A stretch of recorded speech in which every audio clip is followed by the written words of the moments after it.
The best investments often feel the worst when you buy them. Because markets overreact, and fear can push prices far below reality. You've probably heard the cliches, right? The economic gap between generations is all about avocado toast in fancy coffee. But when you really dig in, it's not about personal spending at all. It's about decades of policy decisions, big ones, that have completely reshaped the economy. So that's what we're going to do today. This is a policy briefing, and we're going to see what the data actually tells us. All right, here's how we're going to tackle this. We've got 5 main parts. First up, we'll look at the widening gap when it comes to hitting those big life milestones. Then we'll dive deep into housing, why it feels like a locked market for so many. After that, we'll talk about regulation and what some call the bailout state. Then we'll get into government spending and a pretty big generational imbalance there. And finally, we're going to tie it all together and ask, what does this mean for the new social contract? Okay, let's kick things off. Section 1, the widening milestone gap. You know, this whole thing really starts with the huge difference between the advice people get and the actual reality they're facing. Yeah, this one.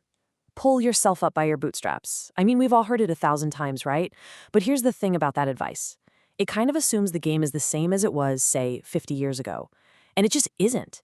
It completely misses these huge systemic shifts in the economy that have changed everything. And I mean, just look at the scale of this change. It's huge. Back in 1975, almost half, 45% of young adults had hit 4 of those big life milestones. You know, stable job, marriage, homeownership, that kind of thing. Now, fast forward to today, and that number has been more than chopped in half. We're down to just 21%. That's a massive drop. And if you want to see that collapse in even sharper focus, look at this. The number of 30-year-olds who own a home and are married, it's just cratered. It went from over 50% back in 1950 to around 12% today. I mean, wow. So this really isn't about people not trying hard enough, is it? It points to something bigger, something systemic. The question is, what policies are actually behind this? Well, let's start with probably the biggest piece of the puzzle, housing. All right, Section 2, housing. You know, the housing market was supposed to be this engine for upward mobility, right? The classic American dream. But for a whole lot of people now, it feels more like a locked fortress. So let's dig into how policy actually changed the game here. Okay, this is maybe the most crucial point. There's been this really fundamental switch in what housing policy is even for. Think about it. Back in the day, programs like the original FHA loans were all about one thing, getting new buyers into their first homes, widening ownership. But now, the system seems much more geared towards propping up prices that have already run away from incomes. It's got protecting the assets of people who already own property, and that often comes at the expense of anyone trying to get in. And you can see exactly how that plays out right here in the market share. Baby boomers make up the biggest slice of the pie by far, 42% of home buyers. Meanwhile, first-time buyers, they're squeezed down to just 21%. And you have to remember, they're not just competing against each other. They're going up against a generation that has, decades of built-up home equity to leverage. It's a tough fight. So what's one of the key political forces keeping prices so high? Well, you've probably heard this term, NIMBYism. Not in my backyard. And here's how it works.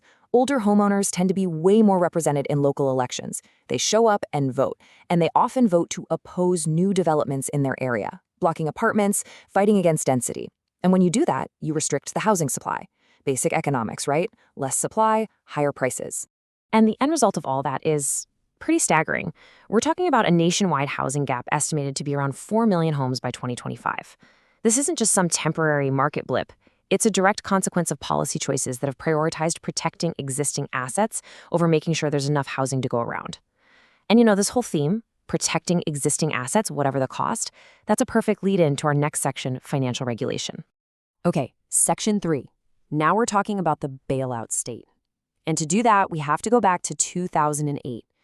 The financial crisis was obviously a huge defining moment for everyone. But the thing is, it wasn't just the crash itself that mattered. It was the response to the crash that ended up permanently changing the economic landscape, especially for younger generations. So let's walk through the chain of events here. You have the crisis in 2008. That leads to this massive government intervention. You might remember TARP, the Troubled Asset Relief Program. Right after that, the Federal Reserve starts expanding its balance sheet, basically pumping trillions of dollars into the financial system. And what happens next? One of the biggest, most aggressive booms in asset prices we've ever seen. Stocks, bonds, real estate, everything went through the roof. And all of this really cemented this idea of too big to fail. The lesson the market basically learned was pretty simple. If you make a risky bet and win, you keep all the profits. But if you make a risky bet and it goes bad, well, the government, which is really just future taxpayers, is going to step in and cover your losses. It's this idea of privatizing the gains, but socializing the losses. So just to give you a sense of the scale here, just how big this shift was, let's look at a number. Before 2008, the U.S. Federal Reserve's balance sheet was about $900 billion. That was kind of the baseline for how involved the central bank was in the markets. Okay, now look at what happened after. The balance sheet just exploded, all the way up to $4.5 trillion.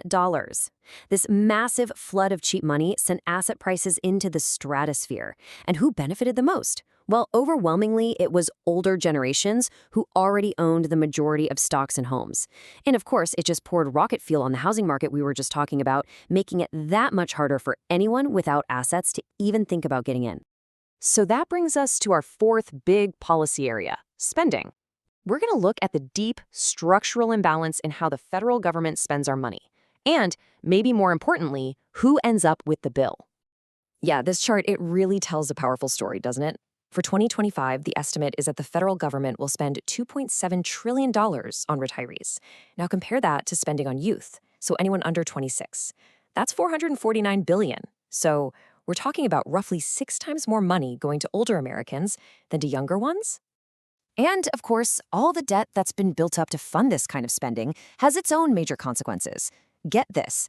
As of 2024, the U.S. now officially spends more paying the interest on the national debt than it does on the entire defense budget. And you have to think about what that means. Every dollar going to interest is a dollar that can't be invested in education or new infrastructure or scientific research. So when you step back, it's not just one thing, right? It's this combination of pressures all hitting at once. You have younger generations inheriting a national debt that's over 100% of GDP. At the same time, they're entering a workforce where older workers are staying in their jobs much longer, which can slow down promotions. And on top of all that, they have the lowest union membership rate in the country, which means less bargaining power. Okay, so here's where it all comes together. Section 5, the new social contract. Because when you stack up all these policy issues we've talked about in housing and regulation and spending, it really starts to feel like the social contract itself is, well, breaking down. And I think this number says it all. 70%. That's the approximate share of Americans who now doubt the American dream is even a real thing anymore. That's a direct reflection of that breakdown we're talking about. You know, that old promise that if you just work hard and play by the rules, you'll get ahead. It feels broken to a huge majority of people. And this isn't just some kind of youthful angst. It's this widespread feeling that the system just isn't delivering what it promised. And then, in the middle of all this, you get a policy like this one. The 2026 National Defense Authorization Act mandates automatic selective service registration for men aged 18 to 25. Now, for a lot of young people, this feels like a real slap in the face.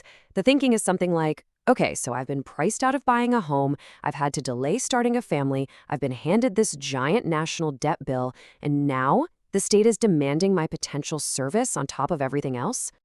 And that really brings us to the final critical question of this whole briefing. All the data we've looked at today seems to point to a system where the benefits have disproportionately flowed to one group, while the costs and the burdens have been passed down to another. So the big question is, when that imbalance gets this big, this extreme, what actually holds the social contract together? It's a really tough question, and it's one that policymakers, and frankly, all of us, are gonna have to face. The real question isn't what's popular, it's what's mispriced. Subscribe if you want to think like smart money, not the crowd.